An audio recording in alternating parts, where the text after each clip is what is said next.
I'm Demola, CEO of Red Lobster. It's a new day, and we're making changes we think you'll be happy with. For starters, we're bringing back some fan favorites. Hush puppies. Yep, they're back. And there's plenty under 20 on the menu. Plus, happy hour $5 drinks and appetizer deals. One thing that won't be changing, these Cheddar Bay biscuits. We got that right the first time. Welcome back. Yo, Red Lobster is definitely a favorite in my family.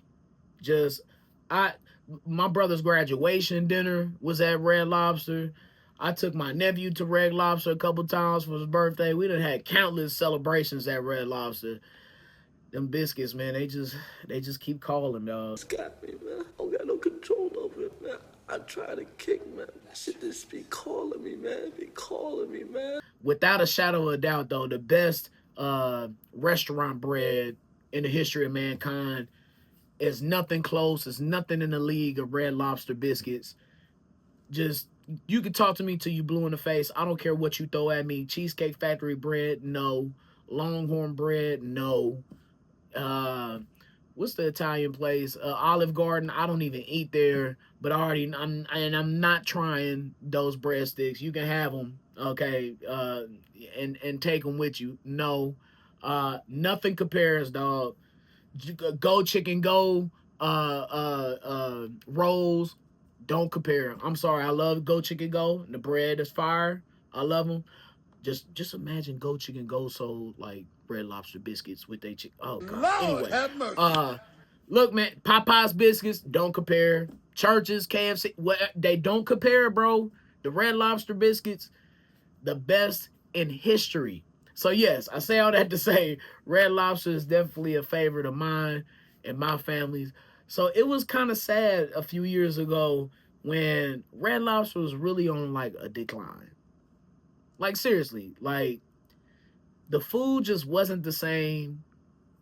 The biscuits were the same. And that's the only thing that kept us going. I'm gonna be honest with you. But the prices was higher. Food wasn't the same. Service wasn't the same. So it's like they was going through bankruptcy, as well as a lot of other restaurants as well. But you could tell that Red Lobster just was not hitting like it was in the 90s or 2000s. And then comes this young CEO to turn the whole thing around. Now, all of a sudden, Red Lobster got shrimp boils. All of a sudden, they got sangria flights and all these other new items that I don't even know how to pronounce or even know what they are. But my point is that this new CEO, he's in tune and in touch with what people want. And you experience this a lot in life as you get older and you notice certain things. And how some older people who think they know every damn thing, they are so disconnected with how life is. Like sometimes older people will sit in their own little bubble, and just because it may work for them or it may produce some results for them means that that's the only way that they want to do it. And that's the only way they want to operate. And you know what? I know a lot of people can identify with this, especially a lot of millennials and Gen Z who's in the workforce dealing with boomers. Damn. I can't say Gen X because I'm not sure how they are particularly in the workforce. I see them as a happy medium, of course, with every generation between millennials and boomers. But man, them boomers, bro, this is a direct boomer situation right now we talk about, okay? But older people seem so disconnected with how life is and how much easier it is to operate at the tools that we have that they don't want to use. It's crazy, man. It's crazy because some older people would rather see their own demise because they want to do it their way instead of adapting into a new way, which could be a winning way. Is it proven? Nah, not yet. But your way isn't working because obviously the damn company, Red Lobster, is in bankruptcy or going through it. So you get the younger CEO, man, who seems really connected with the culture and what people want. Tired of the same old prices for the same old thing that's not even hitting as it was. We got to switch it up, dog. We got to do something new. Because what you doing for your generation, okay, fine. It worked for your generation, but your generation, unfortunately, no disrespect, they're dying off. It's not as many people in your generation, boomers, as it once was. So there's a new way of doing things. And yes, millennials, we're going to have to go through this thing too. Whenever we get older and we get of that age, I just hope that we're not as I don't know, so against change and so against collaboration. I don't want to be like that, dog. And I try not to be like that as I live my life. But you know, when you get a younger CEO though, you get somebody who actually lives the trends of the people who you're trying to sell to. Like mobile ordering, particularly with Red Lobster, mobile ordering, social media reviews, plant-based menus, and experience when you dine. Not just going in, getting the same old lousy food and spending your money and leaving. You know, put some excitement in it. You know, they get it. They live it. They live it intuitively, and it's not a case study for them. They are the case study because they are of the culture. But other reasons why I think younger CEOs should be taking over some of these companies is that some of that, you know, when you get younger people, you get people that live in tech, who grew up in tech. So they're tech native leadership, you know, not going against AI, but actually like implementing AI into the business so you can grow it, so you can win. Or another example is like QR coded menus, delivery apps. The restaurant industry is increasingly digital as well as society. You got to go.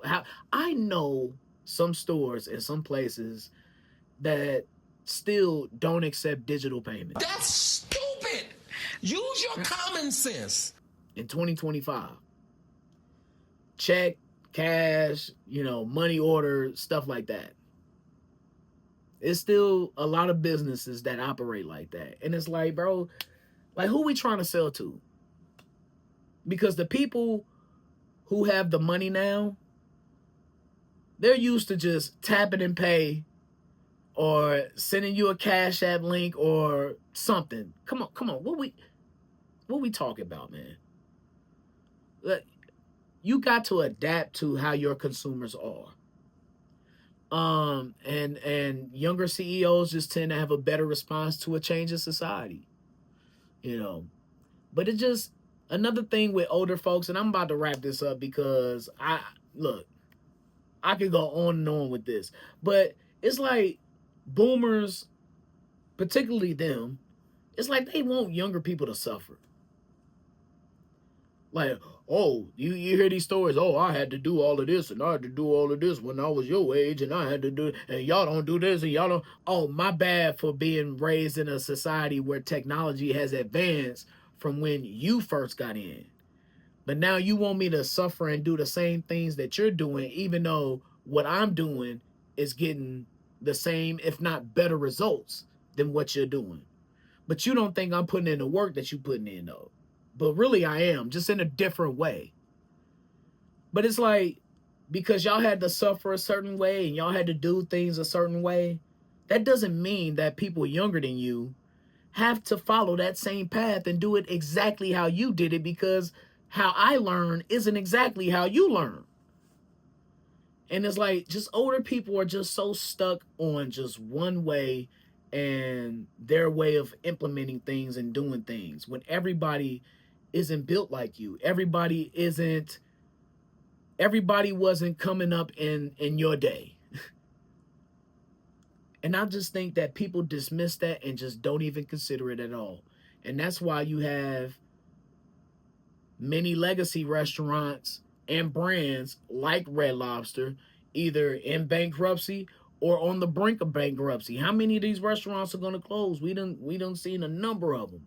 I can't even go through. I know Red Robin or something like that, they're going through bankruptcy. You done seen the Ruby Tuesdays go through it. Just look through your city. Go through your city and see how many of these restaurants are closing. I'm just saying.